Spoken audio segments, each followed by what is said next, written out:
What is all this fuss about Jannik Sinner and steroid use? Let me explain to you what the whole saga is about.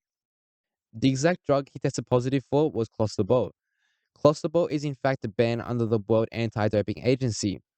In the past, it has been a drug that Italian athletes specifically are most likely to test positive for.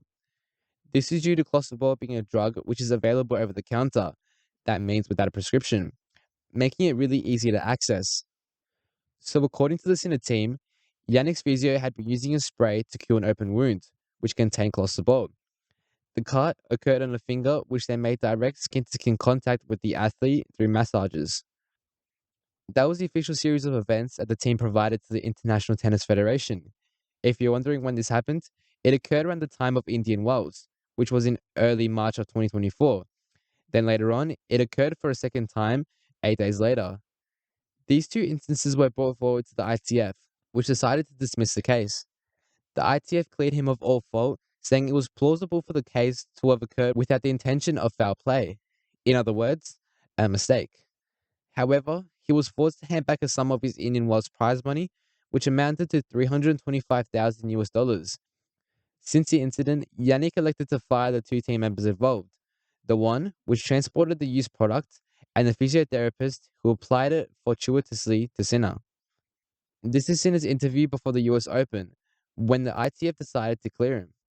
Yannick, I'm just wondering, given the news that's come out this week, just how will you balance all this? You've got a tournament to play and obviously a lot of news away from the court. Yeah, of course, it's not ideal before a Grand Slam, but in my mind, I know that I haven't done anything wrong. I had to play already months with this in my head, but just remembering myself that I haven't done really anything wrong. I always respected these rules, and I always will respect these rules of anti-doping. So yeah, it's just obviously a relief for myself, having this result, and yeah, so it's just good to be back here. It's an amazing city, amazing place to play tennis. So I will just trying to enjoy as much as I can, and hopefully having a good tournament.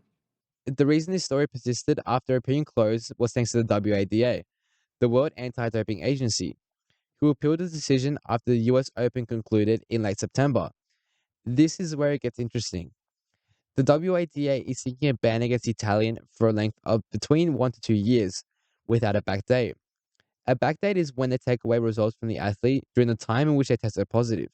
So crucially for world number one, he will keep his 2 Grand Slam titles along with maintaining his number 1 spot in the ATP rankings. Obviously, a 1 to 2 year ban is still huge. The problem is the WADA believes the ITF's decision of him having no fault or no negligence was wrong. These are the words of Sinner after he found that the WADA appealed the decision. Obviously, I'm very disappointed and also surprised at this appeal, to be honest, because we had 3 hearings. All 3 hearings came out very positively for me. I was not expecting it. I knew a couple of days ago that they were going to appeal, that today it's going to go official. So it's a surprise. We always talk about the same thing. Maybe they just want to make sure that everything is in the right position. Yeah, I'm just surprised that they appealed. What helped Sinner is that the amount of Clostebol that was found in his system was negligible. In other words, it was too small to make any physical enhancements. That was something important to keep in mind. In the past, because of it being so negligible, the case has been dismissed.